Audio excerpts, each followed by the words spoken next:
क्योंकि कल गिनती है, मतगणना है।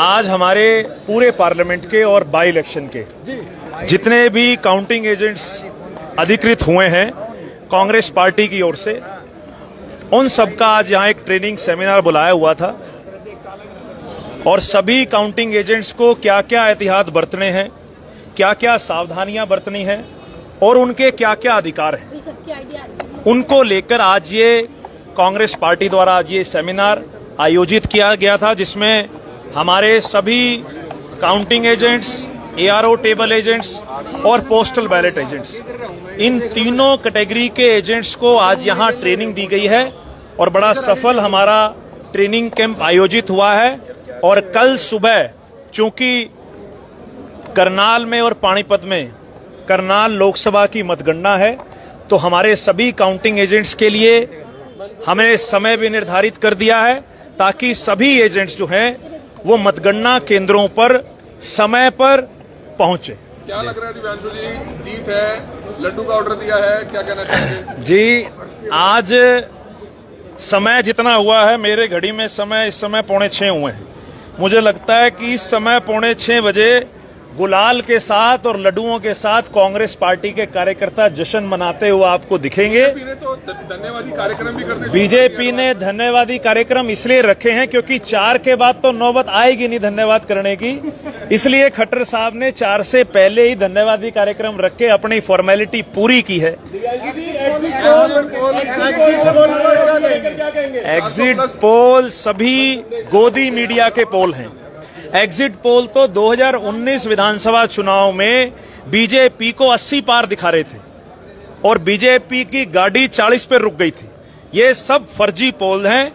मुझे लगता है कि जो मैंडेट करनाल और पानीपत की जनता ने दिया है वो ईवीएम में कैद है और जो सेक्शन ऑफ साइलेंट वोटर्स जितना मैं लोगों के बीच में चुनाव के बाद भी मैं मिला, तो मुझे लगता है कि एक बहुत बड़ा जो तबका है साइलेंट वोटर का, वो कांग्रेस पार्टी के पक्ष में मतदान करता हुआ देखा गया। सीधा सीधा संकेत है कि अब उनको हार दिख रही है और वो उस हार से इस कदर बौखलाए हुए हैं कि अपनी हार का ठीकरा अपनी ही सरकार के कर्मचारियों के सिर पर फोड़ना चाह रहे हैं। लेकिन मैं ऐसा मानता हूं कि इस पूरे चुनावी प्रोसेस के अंदर एक बहुत बड़ा योगदान कर्मचारियों का रहता है।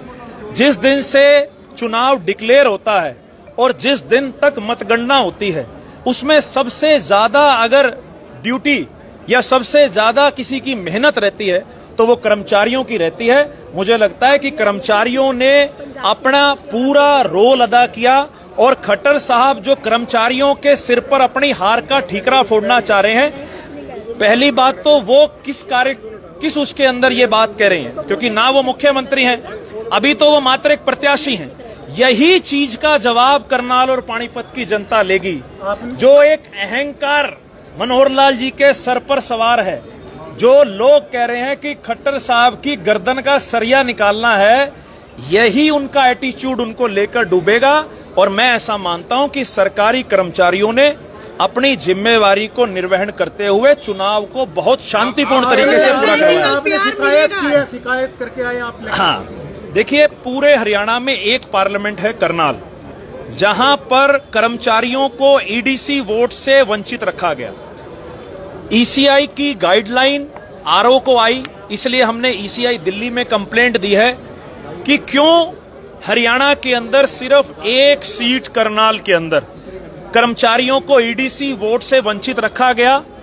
प्रशासन का जवाब आया था पहले कि करनाल के अंदर बाय इलेक्शन है।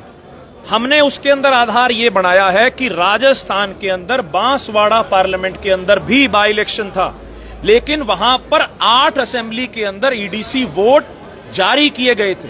लेकिन करनाल पार्लियामेंट के अंदर क्यों इलेक्शन कमीशन ऑफ इंडिया के द्वारा ये डिस्पैरिटी की गई? कहीं ना कहीं इससे अंदर राजनीतिक बो आती है। इसी को लेकर हमने एक रिप्रेजेंटेशन ईसीआई दिल्ली को दी। कोई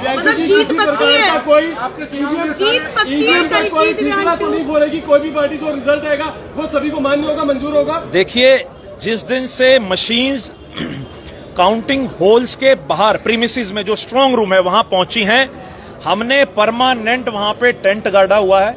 हमारे कार्यकर्ता साथी लगातार सीसीटीवी फुटेज के ऊपर नजर बनाए हुए हैं। लगातार वहां जो स्क्रीन लगी हुई है उसके बाहर हमने 24 घंटे की पहरेदारी की हुई है। हमने अपनी तरफ से पूरी एहतियात बरती है, क्योंकि लोगों ने इतना प्यार, आशीर्वाद, समर्थन दिया। लोगों का काम तो वोटिंग वाले दिन तक खत्म हो गया, लेकिन उसके बाद से हमारी जिम्मेवारी बढ़ गई। तो हमने ईवीएम को लेकर, पोस्टल बैलेट को लेकर जो एहतियात एक राजनीतिक दल को बरतने चाहिए, उन सभी एहतियात को हमने बरता है। और मुझे पूरी उम्मीद है कि आने वाली कल 4 तारीख को कांग्रेस पार्टी लाखों के मार्जिन से करनाल से चुनाव जीतने जा रही है। कि कांग्रेस के सभी बड़े नेताओं ने जिन्होंने साथ देना चाहिए था, उन्होंने सभी ने आपका दिल से साथ नहीं दिया? नहीं, मैं सभी कांग्रेस के कार्यकर्ताओं का, सभी सम्मानित पार्लियामेंट के लीडर्स का मैं सबका धन्यवाद करता हूं।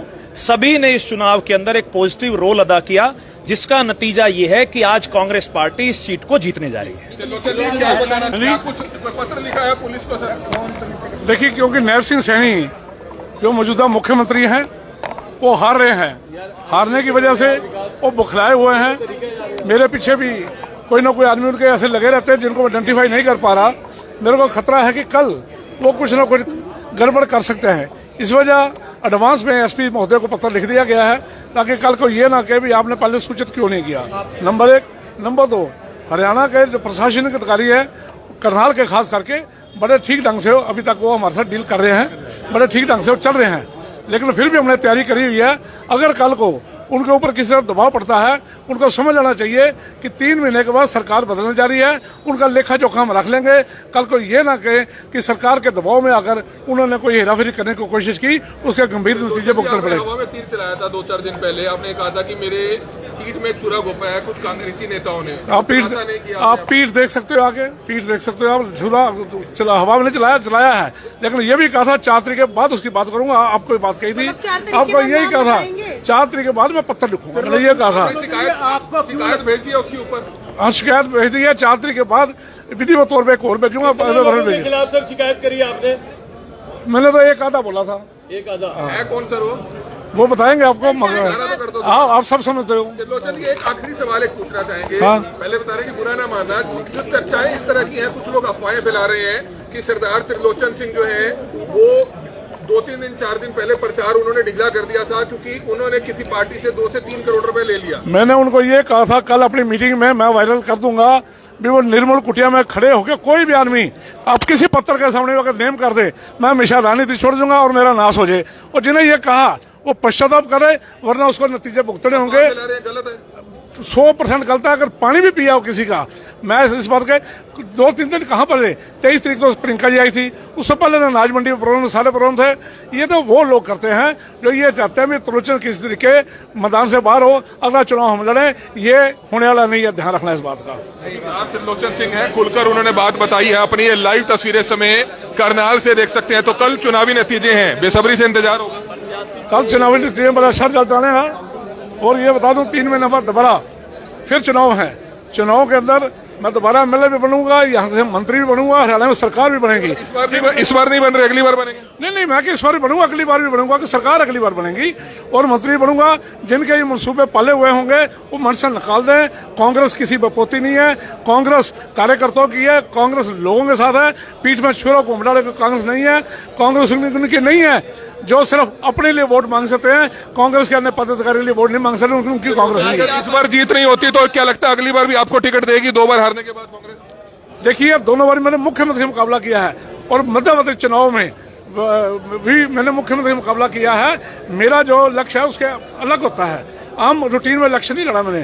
पहले मनोहर लाल जी के खिलाफ लड़ा, जब लोगों ने कहा 6000 वोट लेगा, उसने 36,000 वोट लिए हमने। अब जब लोग कह रहे हैं भाई ये हो गया वो हो गया, अब भी उनका मुंह की खानी पड़ेगी। ऊपर वाला सब देख रहा, अगर इन्होंने झूठ बोला है उसको यही धरती पे भुगतना पड़ेगा। और अकेले चलते नजर आए जो यहाँ के नेता नहीं, कार्यकर्ता जो ईमानदार कार्यकर्ता था, जो कांग्रेस के थे, जो राहुल गांधी की नीतियों में चलते हैं, वो मेरे साथ थे। जो भूपिंदर हुड्डा के समर्थक थे, जो भूपिंदर हुड्डा को मार्गदर्शन मानते वो मेरे साथ थे। उदय भान जी को जो मानते वो मेरे साथ थे। जो सिर्फ अपने आप को मानते हैं, अपने लिए जिंदे हैं, वो मेरे साथ नहीं थे।